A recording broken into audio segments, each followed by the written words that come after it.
de développement des professionnels de l'humanitaire. Merci et bonjour à tous. Merci Chris. Vous avez pratiquement tout dit à ma place.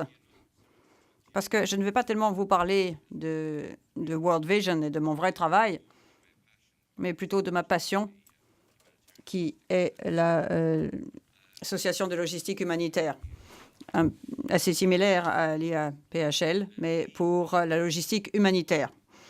Cette organisation HLA a démarré pour les mêmes raisons que Chris a décrit. Il n'y avait pas d'association adaptée aux logisticiens de l'humanitaire.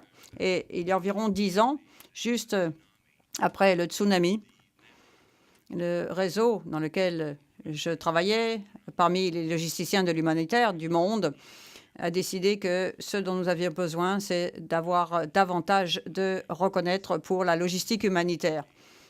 Parce que ce n'était pas une fonction qui était appréciée et à laquelle on accordait sa valeur. Donc, on avait besoin d'une approche du bas vers le haut plutôt que du haut vers le bas, afin de créer cette reconnaissance des logisticiens de l'humanitaire. Et c'est pourquoi nous avons eu l'idée de créer cette association HLA.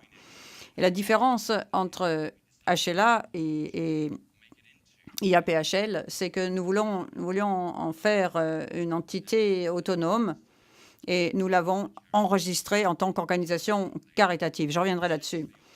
Mais parce que la logistique de l'humanitaire représente 80% des coûts quand il y a une opération de crise humanitaire, eh bien, nous pensions qu'il y avait vraiment beaucoup de travail à faire. Et nous en avons fait beaucoup, mais il y restait encore beaucoup à faire pour renforcer cette reconnaissance pour le logisticien de l'humanitaire dans le monde de l'aide au développement.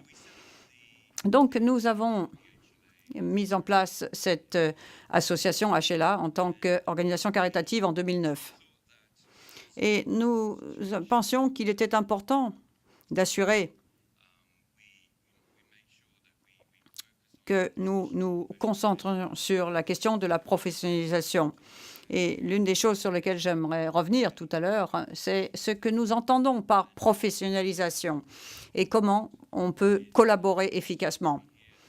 Ça me frappe ici aujourd'hui et hier également quand on parlait de la demande. Quelle est la demande? Comment créons-nous cette demande pour un logisticien professionnel dans le domaine de la santé publique ou de l'humanitaire? En termes de gouvernance, j'ai mentionné donc que le fait que nous avions organisé HLA comme une organisation caritative. Nous avons toute une série de membres du conseil d'administration et nous avons des représentants du secteur privé parce que nous voulons qu'il y ait un alignement avec les bonnes pratiques commerciales.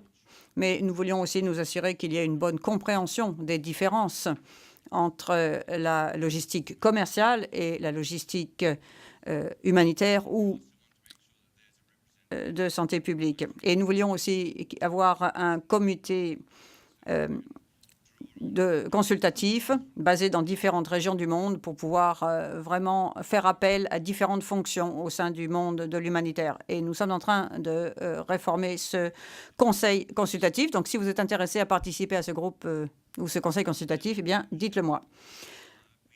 En ce qui concerne nos membres, nous n'avons pas tout à fait autant de membres que l'IAPHL, mais nous avons même un type de nombre de membres informels grâce aux médias sociaux, près de 3000. Et une partie de notre croissance des membres est tout à fait similaire à celle que Chris a montrée. Il y a une demande très importante qui augmente ces dernières années et qui montre qu'il y a vraiment une soif de notre communauté, dans notre communauté, pour les réflexions, les connaissances, les dernières innovations. Donc, cela me remplit d'espoir. Et je pense que nous pourrons continuer à croître et devenir encore plus durables parce que pour le moment, nous dépendons encore de bénévoles pour étayer cette communauté de pratiques et d'une organisation qui accueille HLA, un peu comme GSI accueille l'IAPHL. Des activités, encore une fois, assez similaires à celles que décrivait Chris pour la santé publique. Et on a des discussions en ligne qui ont lieu par le biais des médias sociaux, surtout, et par des contacts informels autour des entrepôts. Et c'est pratiquement identique aux discussions de IAPHL. Vous remplacez simplement la santé publique par humanitaire. Et en gros, c'est la même chose.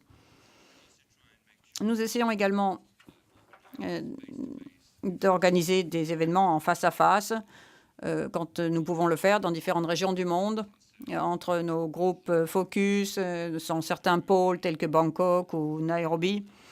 Et nous voulons nous baser sur ces contacts en face à face qui sont très importants pour partager les connaissances et les expériences. En ce qui concerne la promotion de l'apprentissage et de la recherche, nous avons beaucoup de liens avec des universités dans le monde entier, notamment aux États-Unis et au Royaume-Uni et en Europe, mais également de plus en plus en Asie également. Et c'est une région du monde où j'ai noté également dans ce forum, il y a une sous-représentation de nos collègues asiatiques. Bien, c'est concentré surtout sur les besoins en Afrique et en Amérique latine peut-être, mais je crois qu'il faut aussi se tourner vers les énormes besoins qui existent en Asie. Et nous avons une bonne relation avec l'Université de Singapour qui fait de l'excellent travail de recherche en domaine de la logistique humanitaire. Et je suis sûre qu'ils seraient intéressés par les questions de santé publique également. Donc il faudrait peut-être y réfléchir.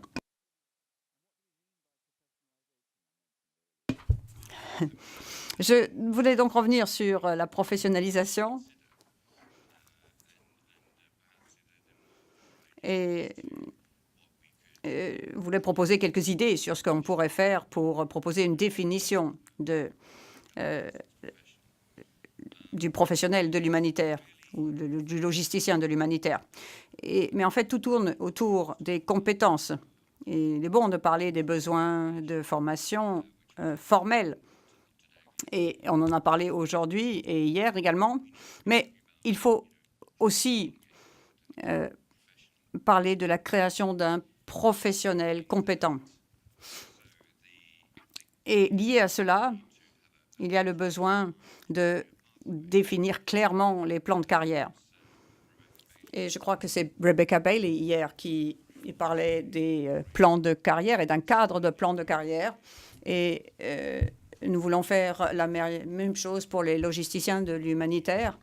Et je pense que si nous pouvions collaborer entre l'IAPHL et HLA, eh bien, je crois que nous pourrions trouver un plan de carrière bien reconnu et qui pourrait décrire plus clairement aux employeurs potentiels ce que l'on entend par le logisticien. Quels sont les niveaux de ce logisticien certifié et comment est-ce que ce logisticien professionnel peut devenir un professionnel? Quels sont les différents points d'entrée? Nous avons travaillé,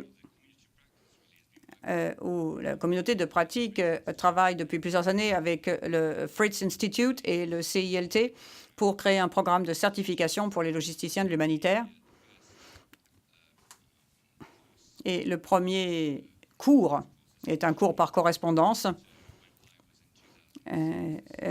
commencé en 2006. Et c'est un certificat de logistique humanitaire qui a été suivi en 2008 par un certificat de gestion de la chaîne logistique humanitaire et un certificat de logistique médicale. Ces cours et les participations à ces formations ont été encourageantes. Plus de 2400 étudiants y ont participé, donc à ce programme de certification. Et une des choses que l'on aimerait de la part de cette communauté, c'est davantage de reconnaissance et de participation et aussi de conseils sur la logique médicale. Parce qu'on s'est concentré peut-être sur la logistique médicale en cas d'urgence, mais il y a beaucoup de similitudes avec beaucoup des sujets qui ont été abordés au cours de cette conférence. Autre chose qui m'a intéressée hier, je crois que c'est Carole de iPlus Solutions qui parlait de l'apprentissage à distance et l'idée d'introduire des badges électroniques pour reconnaître telle ou telle compétence ou formation. Et parallèlement, chez HLA, nous essayons de développer un projet que nous appelons le projet Passeport de développement. C'est une sorte de portefeuille de preuves prouvant des compétences. Ça pourrait être un passeport électronique en ligne qui reconnaît encore une fois les compétences. Et si on pouvait avoir une grande reconnaissance, une reconnaissance large, eh bien, ça pourrait apporter beaucoup de valeur pour ceux qui obtiendraient ce passeport développement. En ce qui concerne les étapes suivantes, et je voulais un petit peu lancer un peu un défi à la communauté ici présente, mais aussi à la communauté de l'humanitaire, eh bien de collaborer entre nous, parce qu'il y a beaucoup de choses que nous pouvons faire et on pourrait probablement les faire bien mieux si nous les faisions ensemble. Merci.